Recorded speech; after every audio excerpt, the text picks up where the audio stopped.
কেন কি করে জানো তো কি গোস্ত কাটতে বসে গেছো ব্যাপার কি মাংস কাটতেছো এত এত বড় বড় মাংসগুলোকে এত ছোট ছোট করে করে কাটার মানে কি কেন কাটতেছো মাংস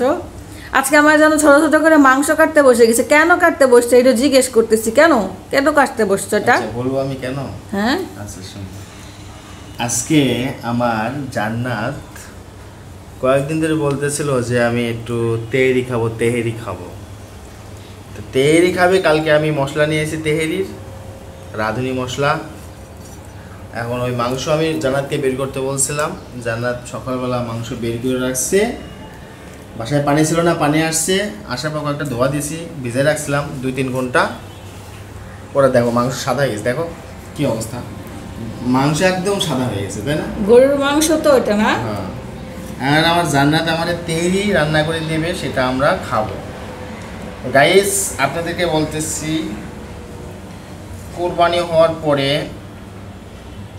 খালি মাংস খেয়েই যাচ্ছি হ্যাঁ সেদিনকে খাইলাম রেজালা মাংসর তাই না এদিনকে খাইতেছি খিচুড়ি মাংস পানি আছে বাসায় তুমি যে কাটাকাটি করতেছো আয়োজন করতেছো পানি ছাড়া আমি কি করে রান্না করব বলো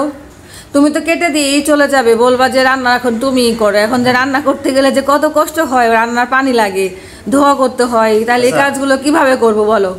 পানির ব্যবস্থা করে দিচ্ছি পানি ধরা আছে না আমি পানি ছাড়তে বলছি নিচে যায় বলে আসে নয়ন ভাইকে আর মাংসকে একটু হবে তেল রান্না নাকি আরো দেওয়া লাগবে মাংসটা তো না এটা এনাফ হ্যাঁ হবে হ্যাঁ আধা কেজি চালের জন্য আধা কেজির উপর এখানে মাংস আছে আধা কেজি চাল রান্না করবা তাই না হ্যাঁ আমরা 3 জন মানুষ বেশি আবার খাওয়া যায় না নাকি এলে খাওয়া যায় বেশি হ্যাঁ গরম করে খাওয়া যায় বাট আমার বাসায় তাড়াতাড়ি করো পানি চলে আসছে তো এই যে পানি আসতে শুরু করে কষ্ট না আর পানি আইছে পানি এমনিতে ছাড় তো সময় হয়েছে তো পানি ছাড়া এখন তাহলে মাংসটা তুমিই ধুয়ে দাও কষ্ট করে হ্যাঁ দেখছো মাংসটা তুমিই ধুয়ে দাও পানি কই এটা একটু করে পানি পড়তেছে আসবে জোরে পানি আসবে সমস্যা নেই তুমি রান্নাটা ভালো করে রান্না করো ঠিক আছে সুন্দর করে রান্না করবা যাতে এই তোমার এখনই শুরু হয়ে গেছে প্রেসার তোমার রান্না করবা তুমি এখন তো বলার দায়িত্ব আমার যে ভালো করে রান্না করবা কিন্তু রান্নাটা যদি ভালো না হয় না খাইতে মজা লাগে না আমি সবসময় তোকে বলি কি যে তরকারি হোক তোমাকে আমি বলছি যে তরকারি হোক কেন তুমি রান্না যদি ভালো মতন করো তাহলে দেখবো যে খাইতে অনেক মজা লাগে সো তোমাকে রান্না করতে ভালো করে ঠিক আছে মাংসগুলো আমি ধুয়ে নিই মাংস এই বেরোচ্ছে বুঝছো আমি ধুয়ে প্রসেস করে দিতেছি তুমি সব রান্না করবো ঠিক আছে রান্না তো আমিই করবো প্রসেসিংটা এখন তুমি একটু কষ্ট করে দাও যেহেতু তুমি মাংসে হাত দিছো না তুমি তো ধরতে পারবা না তোমার কাহিনী আছে তো হ্যাঁ গাইস আপনারা অনেকে জানেন না 2-1 জন হয়তো বা জানতে পারেন